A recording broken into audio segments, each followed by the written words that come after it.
tenemos que, bueno, estos gráficos me imagino que ya los vieron porque ya vi unas presentaciones que manejan algunos, en donde los impactos de la industria de la construcción equivalen al consumo del 50% de los recursos naturales y al 40% del consumo energético, eso es a nivel mundial.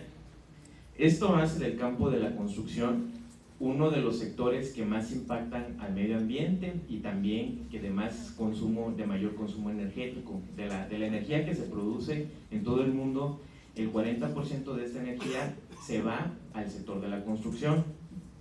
Vamos a ver aquí unos pequeños gráficos.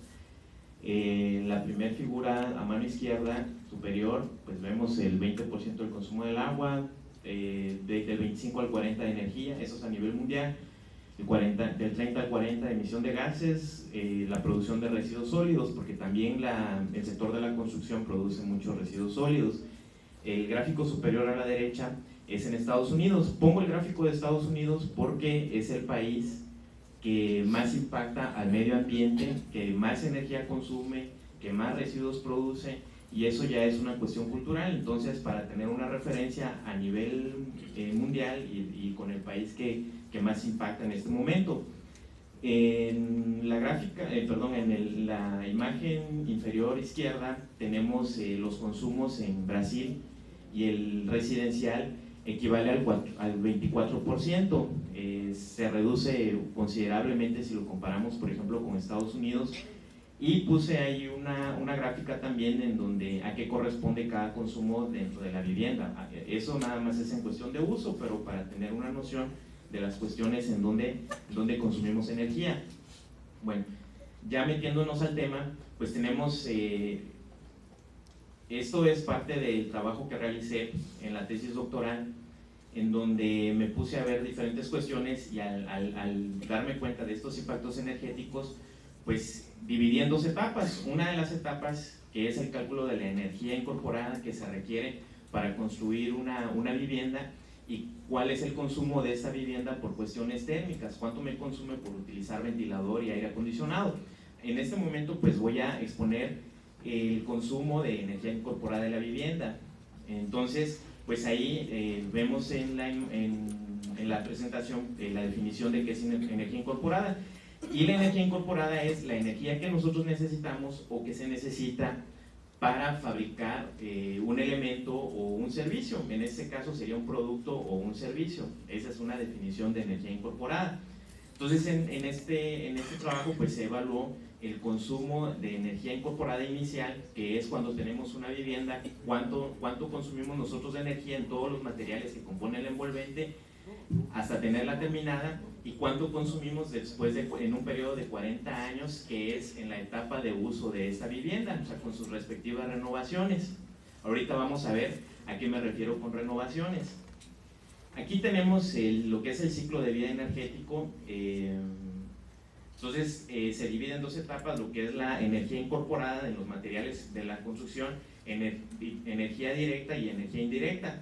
Entonces en la energía directa pues viene lo de la construcción en el lugar, actividades de prefabricación y todo eso, y en la energía indirecta es en la energía incorporada inicial, en la energía incorporada recurrente, que son las renovaciones de los materiales que pasan su tiempo de vida útil y es necesario reemplazarlos dentro de la vivienda, y eso lo podemos ver, por ejemplo, con instalaciones, la pintura y todo eso. Entonces son los materiales que la vivienda necesita cierto mantenimiento, y esas son las renovaciones a las que me refiero en este trabajo. Bueno, para realizar eso, ya les mencioné, pues calculé cuánto se necesita para construir ese elemento y cuánto durante 40 años. Para esto, bueno, el periodo de vida útil de cada material lo tomé de acuerdo a una norma brasileña, que la vemos ahí, que es la 155751, y el periodo de 40 años de vida útil de la vivienda también lo tomé de la misma norma. La norma marca el tiempo mínimo de vida útil de los materiales y de la vivienda. Entonces, esta es la vivienda, es una vivienda pequeña de 44 metros cuadrados, con sus diferentes áreas. Vemos ahí una pequeña perspectiva y todo eso, muy simple. La composición de los materiales, los muros y todo eso, para poder después hacer la cuantificación de los materiales. Desafortunadamente la tabla casi no se distingue, pero para la cuantificación de los materiales utilicé unas tablas que utilizan en Brasil para ver qué cantidad de materiales se necesita para eso, para hacer esa cuantificación, que son unas tablas TCPO.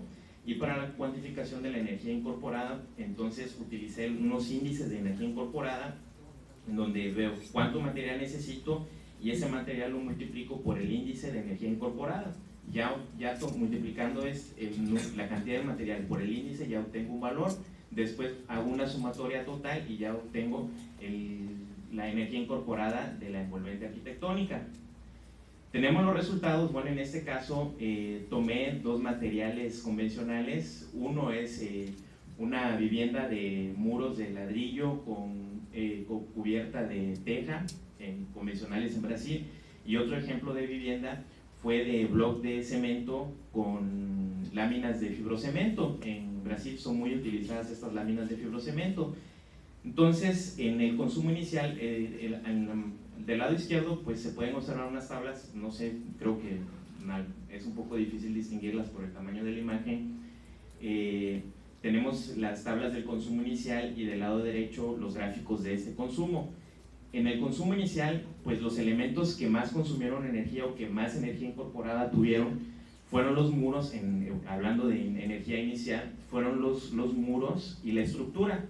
Entonces, en el caso que más consumió, equivale al 28% en estructura y 21% en muros, y en el otro caso es el 24% y el 23%. Entonces, a la hora de construir el edificio, los elementos que más consumen energía en este caso fueron los muros y la estructura.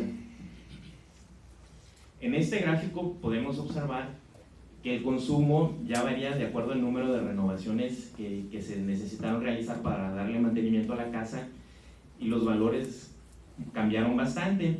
Entonces, lo que más consumió energía en este caso fueron los revestimientos, tanto en los dos ejemplos, y tenemos también, ¿cuál es?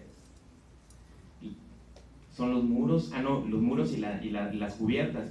Aquí encontré un caso dentro de la propia norma que es un poco, ¿cómo llamar? Curioso, que la norma exige, por ejemplo, para las tejas en Brasil una vida útil de 20 años. Entonces, si la misma norma requiere también una vida útil de la vivienda de 40 años, tenemos que renovar esa cubierta 2 veces. Entonces, eso eleva mucho la energía incorporada. Pero ese es el requerimiento que la norma les exige a los que, el requerimiento mínimo que la norma les exige a los que fabrican estos materiales. Entonces, podemos encontrar en el mercado materiales que nos van a durar 3, 4 años, 5 años, o materiales de más de 20 años o hasta los 40 años. Entonces, debido a eso, es de que existen muchas renovaciones en los materiales, y luego hay una gran diferencia del consumo inicial al consumo final, que es dentro del periodo de 40 años.